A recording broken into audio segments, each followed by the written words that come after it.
उत्तर प्रदेश के जनपद हापुड़ में रेलवे रोड पर स्थित आरके प्लाजा में राष्ट्रीय व्यापार मंडल रजिस्टर्ड के द्वारा बैठक की गई। साथ ही राष्ट्रीय व्यापार मंडल रजिस्टर्ड के पदाधिकारियों का पटका पहनाकर स्वागत किया गया। बैठक में व्यापारी वर्ग की समस्याओं के बारे में चर्चा की गई व शहर में मुख्य रूप से विकराल अतिक्रमण व जाम की समस्या पर परिचर्चा भी की गई। साथ ही व्यापारी हित की अन्य समस्याओं को भी उठाया गया। बैठक में जिलाध्यक्ष सहित सभी पदाधिकारी उपस्थित रहे। देखो, आज क्या है, हमारी जिलाधिकारी से एसडीएम साहब से सबसे यही है मांग की, जो शहर का अतिक्रमण है बहुत ज़्यादा हो गया है। शहर के अंदर 12,000 मयूरियाँ हैं जो बहुत ज़्यादा हैं। हमारी यही मांग है कि शहर को 4 भागों में डिवाइड कर दो, ABCD, और मयूरी जो मेरठ रोड पर चलनी है वो मेरठ रोड पर चले, जो दिल्ली रोड पर चले वो दिल्ली रोड पर चले, और जो गर रोड पर चले वो गर रोड पर चले, जो बुलंदशहर रोड पर चले वो बुलंदशहर रोड पर चले। मयूरों को 4 जगह बांट दिया जाएगा तो बहुत समस्या का समाधान हो जाएगा। कुछ इसमें मेरे व्यापारी भी हैं हापुड़ के, जो परेशानी का विषय है, वो अपने दुकान के बाहर पहले तख्त लगा लेते हैं, उसके बाद ठेले वाले से 500 रुपये ले लेते हैं, उसके बाद मयूरी आ जाती हैं, उसके बाद में ग्राहकों के कस्टमरों की 2 व्हीलर लग जाते हैं। परेशानी का सबसे बड़ा विषय है आज हापुड़ का। मैं अपने लिए, अपने व्यापारियों के लिए भी कह रहा हूँ, देखो क्षमा की बात तो ये है, कुछ व्यापारी जो हैं 10% लोग ऐसे हैं जो आगे अपना सामान लगा दिया, अतिक्रमण कर दिया।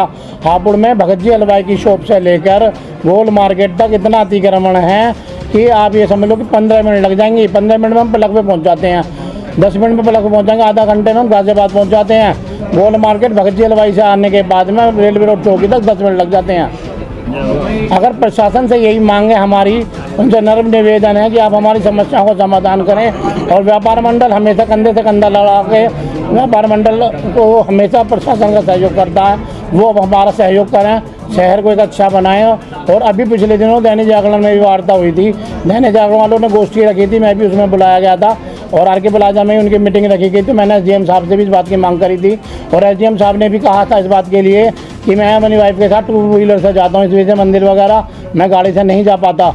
तो मेरी तो उनसे भी यही मांग थी और वो कह भी रहे थे कि आपका स्वागत है, कि आप अच्छी बातें कह रहे हो, देखो हमारा व्यापार बढ़ेगा। और दूसरी बात ये है भाई साहब, मैं भी भारतीय जनता पार्टी से बिलोंग करता हूँ, मैं पार्टी का कोई विरोध नहीं कर रहा हूँ, लेकिन ऑनलाइन व्यापार जो है हमारा बेकार कर रहा सारे व्यापार को। जो मंझोला व्यापारी है सबसे ज़्यादा दुखी वो गवर्नमेंट में है, वो परेशान है, वो ज़्यादा परेशान है कि अब वो कह नहीं सकता कुछ भी। हम व्यापारियों को सीधा सीधा एक बात कहनी चाहिए, अपने बच्चों को आदत डालनी चाहिए कि हमें किसी से भी हमें ऑनलाइन व्यापार नहीं करना। हमें जोमेटो से सब्ज़ी मंगा लेते हैं, अब मैं गेस्ट आ गए घर में, पहले मैं करूँ, मेरे रेस्टोरेंट है, दो होटल है मेरे पास, गेस्टों के, शहर के लोगों के, मान्यों के फ़ोन आते थे, सर हमारे यहाँ 2 सब्जियाँ भिजवा, तो कोई फ़ोन नहीं आता मेरे पास। अब तो जोमेटो स्विगी चल गए हैं, तो व्यापार को अंधा कर दिया। 22% पैसा लेता है स्विगी जोमेटो वाले। आप इन्हें बच्चों को इन्हें समझाओ अपने पर। जो हमारा तो व्यापारियों से अनुरोध होता है कि हम अपने बच्चों की आदतों को सुधार करें। जो बच्चे पढ़ लिख के बड़ी बड़ी इंटरनेशनल कंपनियों में जॉब करने लगते हैं, उन्हें तो मोबाइल से अपना ऑर्डर दे दिया, काम करा लिया, लेकिन वास्तव में ये हमारा दुर्भाग्य है।